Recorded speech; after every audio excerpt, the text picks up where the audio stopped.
Hello, this is Michael Paul with the New Orleans Scottish Rite College.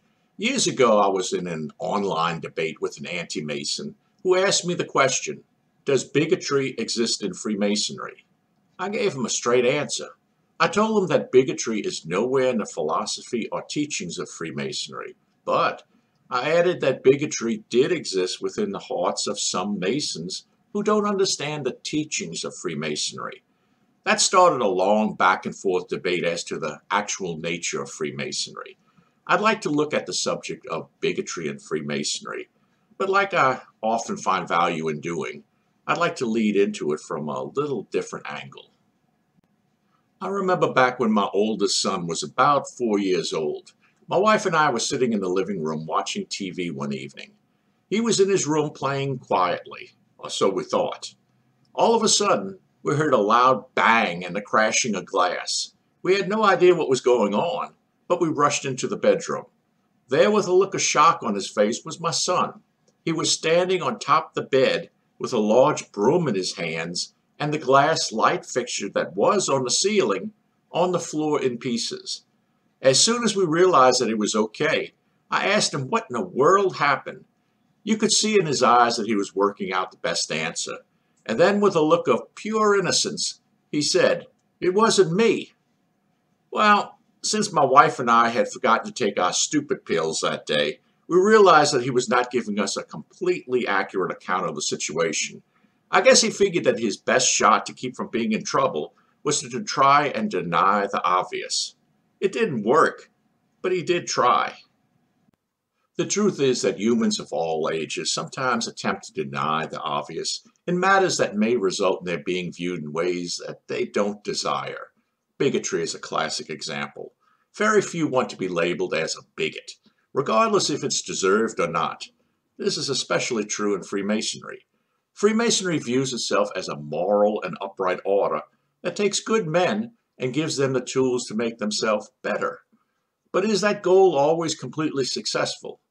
I believe that if we are honest with ourselves, many of us can recall comments or actions by some Masons that can fairly be defined as bigoted. The goals of Freemasonry do not always succeed with some members. Freemasonry has always seemed to mirror society. In the United States, society deemed it acceptable to own fellow human beings until the time of the Civil War in the 1860s. Slaves were regularly brought in from Africa to be sold mostly as field workers in the southern states. But slaves were not limited to field work. They may have been servants inside the homes or anything else that the slave owners wanted. Slaves were considered property, and this could have been in any part of the U.S. Until the time of the Civil War, many U.S. Freemasons were slave owners. The same is true of many U.S. politicians, from local city council members all the way up to presidents of the United States. Slavery was a part of the way of life in this country from its beginning. But then, after 4 years of civil war, it all ended. It was no longer legal in the U.S. for one human being to own another. But how does the human mind fully justify owning another human being and then all of a sudden switch to the position that such an act is not only illegal, but immoral? If it is illegal now because it is immoral, was it immoral in the past? Could they accept that they, along with their fathers, grandfathers, and so on, acted immorally, as this new law forced them to examine? Could society turn on a dime, change their moral standards, and accept their guilt for the past immoral acts, like flipping a light switch on and off? Could society instantly change like that? The answer is no. Following the Civil War, slave owners were no longer allowed to own slaves, but most maintained their attitude towards former slaves. It would seem that the only way that one could morally justify owning another human being was to consider the slave as something less than human. Slaves were often considered in the same category as farm equipment. This opinion did not change for former slave owners. They were not going to label themselves or past family members as immoral in their actions. On paper, Slavery was outlawed by federal law following the Civil War. Former slaves were now citizens of the United States. But were all citizens equal? Hardly. For the next 100 years, until the 1950s and 60s, Jim Crow laws made it very clear that some citizens were more important than others. Some Jim Crow laws remain even today in stubborn areas. While black men were technically eligible to vote, many to most didn't because of restrictive state laws. Segregation of the races became the law of the land in many areas. The races were divided, and where you went and what you did was restricted by your race. Freemasonry is part of society. Its members come from the towns and areas around the lodges. If society is segregated, then so is Freemasonry. If society is bigoted, then so are the members of Freemasonry, regardless of its teachings. Prior to the desegregation movement and law changes in the 1950s and 60s, no U.S. Grand Lodge viewed Prince Hall Freemasonry as anything but irregular. Prince Hall Freemasonry was created because lodges in the U.S., by far, were considered white only. I joined Freemasonry in the mid-1970s, and every single U.S. Grand Lodge officially viewed Prince Hall Masonry as clandestine.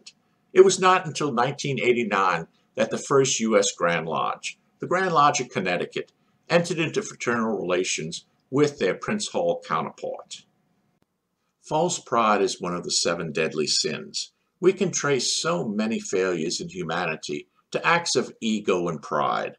After all, if humans were not affected by this type of pride, why would we need to announce it as a sin to be avoided? But what is this pride? It's arrogance, conceit, superiority, and ego on steroids. Because false pride is a sin, it's by its nature contrary to moral teachings and living. It's wrong. We must recognize it as something to be avoided if we want to live a moral life. Pride and being wrong are also tied together and need each other. One filled with arrogant pride cannot admit to being in error. They embrace errors because of their pride. Lies become truth in their world. A bigot cannot admit his feelings are wrong because his pride embraces these errors and rejects the concept that he could be wrong. He claims to have pride in his family and will not admit that they could be in any error for how they felt and how they taught him.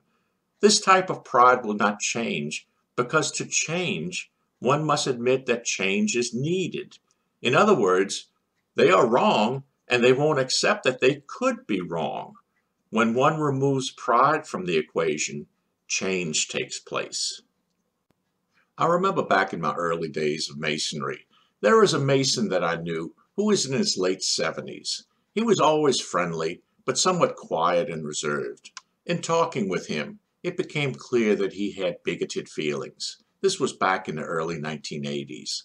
I don't know much about his early years or what happened in his life to give him these bigoted tendencies, but he was not shy about telling one his feelings. If you were not white, he didn't think much of you. The elderly brother was a widower.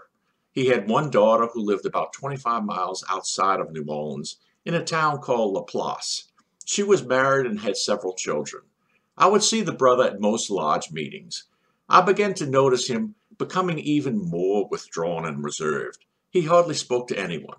I asked him if anything was wrong, and he opened up with me. He said that he and his daughter had a bad argument, and they had not spoken in several months. You could tell that his situation weighed heavily on him. After several more meetings, his attitude completely changed. He seemed back to his old self.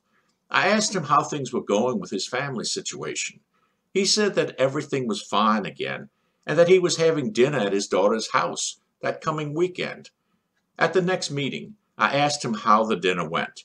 He said that the dinner was wonderful, but what happened after the dinner was the most traumatic thing that he had ever experienced.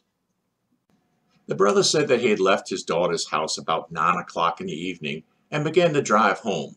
He said that no sooner that he had left the house, it started raining. By the time that he got to the I-10, He said that the rain was so heavy that he could hardly see. Now there is an area between Laplace and New Orleans known as the Bonnie Carré Spillway. It's basically a swamp. It's just a bridge crossing an area filled with water, alligators, snakes, and all the other nasty things that you normally live in a swamp. He said that as he was crossing the spillway, the rain was so heavy that he was having difficulty staying within the lines. He didn't see well at night. Then all of a sudden, he heard a loud bang, and he almost lost control of the car. He had blown a front tire. The brother was able to pull the car over, and he got out. He was immediately drenched by the heavy rain. He was badly shaken by the events. He said that the shoulder of the highway was very small, and it was pitch black all around him. He said that the only thing that he could see were the lights of the other cars as they sped by him. He was terrified, and he felt that he would certainly be hit by a car and die in that swamp. I could see in his eyes the fear that he felt from this situation. The brother said that he knew that the only way that he could come out of this alive was to somehow get help. Soaking wet and very shaken, he went to the front of the car and stood in the light of the headlights so that he could be seen. He signaled for help in a way that Masons do when they feel that their life is in danger. He said that fear for his life guided him to do this. He had several cars pass him with no sign of slowing down. Then a car came up fast and, apparently seeing him, hit the brakes. He said that the car's brakes squealed and the car slid to a stop a little ways in front of him. It was then that his eyes became wide as he was retelling the story. He said, "Mike, all four doors of that car flew open and out came four large black men." He said, "I was terrified. I knew that they were going to kill me, and I broke. I started crying like a child." When the men reached him, they said, "Brother, we just left a degree rehearsal. What's wrong?" The old brother was extremely shaken and confused. All he could do was point to the tire. He then told me, "Mike, they were Masons. One of them took off his jacket and put it around me. They told me not to worry about anything, that they would take care of it." He said that he couldn't believe what was happening. He said, "I told them that I appreciated their help and started to get the spare tire out of the trunk, but they wouldn't let me do anything. One of them put his arm around me and told me to go sit in their car out of the rain and they would take care of everything." With a look of total amazement, he told me, "Mike, they changed my tire for me in the pouring rain." He said, "All that I had on me was about $40. They came back and I told them that this was all I had, but I wanted them to have it. One of them stopped me cold. He told me that they didn't want anything because this is what Masons are supposed to do." He said, "Mike, these black men, these black Masons saved my life. That was the most Masonic thing I have ever seen."